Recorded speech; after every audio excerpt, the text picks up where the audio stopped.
நண்பர்களே, நீங்கள் பார்த்து கொண்டிருப்பது உங்கள் கௌசிகா ரிவ்யூ. சரி வாங்க வீடியோக்குள்ள போய் என்ன நடக்க போகுது அப்படின்னு சொல்லிட்டு பார்த்தீங்கன்னா, கரெக்டாக நம்ம மல்லி இருக்காங்களா, அவங்க வந்து ஒரு பக்கம் ஓரமாக உட்காந்து வாழ்வே மாயம் இந்த வாழ்வே மாயம் அப்படின்னு சொல்லிட்டு அழுதுன்னு இருக்காங்க. என்னடா ஆச்சு அப்படின்னு சொல்லிட்டு பார்த்தீங்கன்னா, என்னங்க பண்ணுறது, ஒரு பக்கம் வெண்பா குட்டியை விட்டுட்டு பிரிஞ்ச நிலையில பிரியவும் முடியல, ஒரு பக்கம் வெறுக்கவும் முடியல, என்ன பண்ணுறது ஏது பண்ணுறதுன்னு சொல்லிட்டு தெரியாமல் கண்ணீர் விட்டுன்னு இருக்காங்க.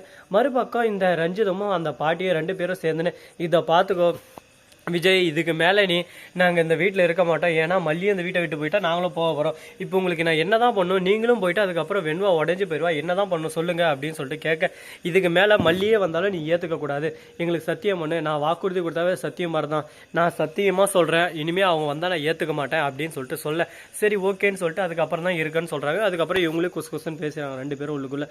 இந்த பாரு அப்படி இப்படி சொல்லுவான், ஆனால் இருந்தாலும் நம்ம உஷாராக்கணும், நம்ம விஷயத்தில் நம்ம கரெக்டாகணும், இல்லை நம்மளுக்கு நாம போட்டு ஒரு பக்கம் போயினே வந்துடும் அப்படின்னு சொல்லிட்டு ரெண்டு பேரும் ஒரு பக்கம் பேசினு இருக்காங்க. சரி இப்படியெல்லாம் ஒரு பக்கம் பேசினு இருந்தாலும் அதே சமயத்தில் மறுபக்கம் என்ன நடக்குதுன்னு சொல்லிட்டு பார்த்தீங்கன்னா, கரெக்டாக நம்ம மல்லி இருக்காங்களே, அவங்க உட்காந்து ஃபீல் பண்ணுங்க, அண்ணன் வந்து பார்த்துட்டு சைலண்டாக இருக்காங்க. திடீர்னு விஜய் கிட்ட வந்து ஃபோன் வருது. ஏன் விஜய் ஃபோன் பண்ணுறாரு அப்படின்னு சொல்லிட்டு பார்த்தீங்கன்னா, நம்ம வெண்பா குட்டி இருக்காங்களா, அவங்க வந்து கதறி அழுதுன்னு இருக்காங்க. ஐயோ மல்லி அம்மா, நான் தெரியாமல் தானே உங்ககிட்ட கோவப்பட்டேன், உங்களை போக சொன்னேன், அதுக்கு நீங்கள் என்னை விட்டு போயிடுவீங்களா, நீங்கள் இல்லாத உலகம் இருண்டு போயிட்டு எனக்கு அப்படியே சொர்க்கம் நரகம் மாதிரி இருக்கு, நான் என்ன பண்ணுவேன் ஏது பண்ணுவேன், நீங்கள் எல்லாமே என்னால் தவிக்குது அப்படி இப்படின்னு சொல்லிட்டு மனசு விட்டு அழுந்துன்னு இருக்காங்க. இதை பார்க்கும்போது நமக்கு ஒரு பக்கம் ரத்த கண்ணீராக வரும். என்னடா இது, இந்த மாதிரி எல்லாமா ஃபீல் பண்ண விடுவாங்க அப்படின்னு சொல்லிட்டு கஷ்டமாக தாங்க இருக்குது. என்னங்க பண்ணுறது, வாழ்க்கைன்னா இந்த மாதிரி 1000 கஷ்டத்தெல்லாம் தாண்டி தான் போய் ஆகணும்.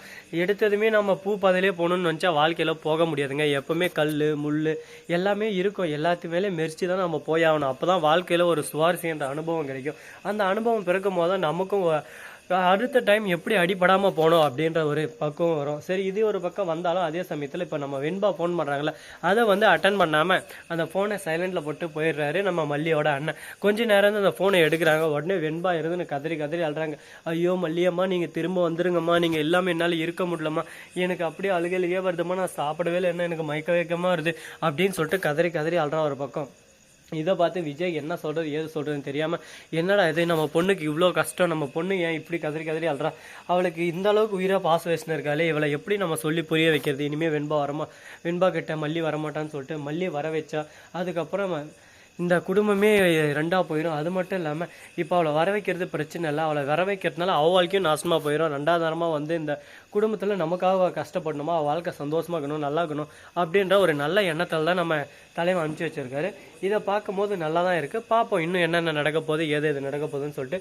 சுவாரஸ்யம் நடந்த இந்த சீரியலுக்கு நடுவில் நம்ம மல்லி வெண்பா ரெண்டு பேரும் சேருவாங்களா சேர மாட்டாங்களா, இல்லை இப்படியே அந்த கதை ஓடி போயிருமா அப்படின்னு சொல்லிட்டு பொறுத்து வந்து பார்த்தா தெரிய போகுது. சரி இதெல்லாம் ஒரு பக்கம் போட்டுன்னு சொல்லிட்டு விட்டாலும் மறுபக்கம் என்ன நடக்குதுன்னு சொல்லிட்டு பார்த்தீங்கன்னா, கரெக்டாக நம்ம ரஞ்சிதம் இருக்காங்கல்ல, அவங்க ஒரு சதி திட்டம் தீட்டின்னு இருக்காங்க. அப்படி என்னடா சதி திட்டம் தீட்டின்னு இருக்காங்க, அவங்க எப்படி பண்ண போகிறாங்க அப்படின்னு சொல்லிட்டு நீங்கள் அவளோட காத்துன்னு இருப்பீங்கன்னு சொல்லிட்டு எனக்கு தெரியும். ஸோ நண்பர்களே, இந்த வீடியோ உங்களுக்கு பிடிச்சிருந்தா லைக் பண்ணுங்கள், கமெண்ட் பண்ணுங்கள், ஷேர் பண்ணுங்கள், டிங் பெல்லை தட்டி விட்டு போங்க. அப்போ தான் நான் போகிற அடுத்தடுத்த வீடியோ உடனுக்குடன் நோட்டிஃபிகேஷனில் வந்து கொண்டே இருக்கும். மிக்க நன்றி, தேங்க்ஸ் ஃபார் வாட்சிங், டாடா, see you, நன்றி, வணக்கம்.